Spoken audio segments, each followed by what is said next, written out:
Arjo Ataide isiniwalat ang panlolokong ginawa ni Maine Mendoza.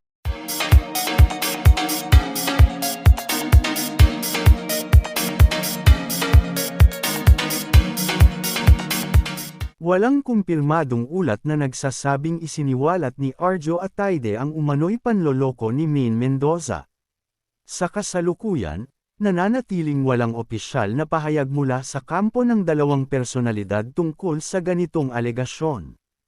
Kumakalat man ang iba't ibang espekulasyon online, mahalagang maging maingat sa pagtanggap ng hindi beripikadong impormasyon.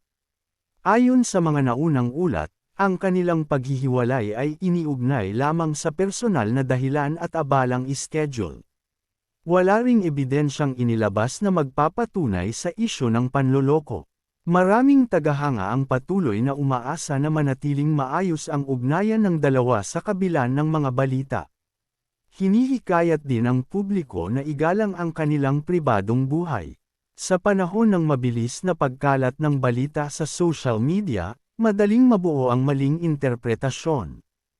Kaya naman mahalagang hintayin ang opisyal at mapagkakatiwalaang pahayag mula sa kanila. Hanggang ngayon, nananatiling espekulasyon lamang ang naturang alegasyon at wala pang matibay na basehan.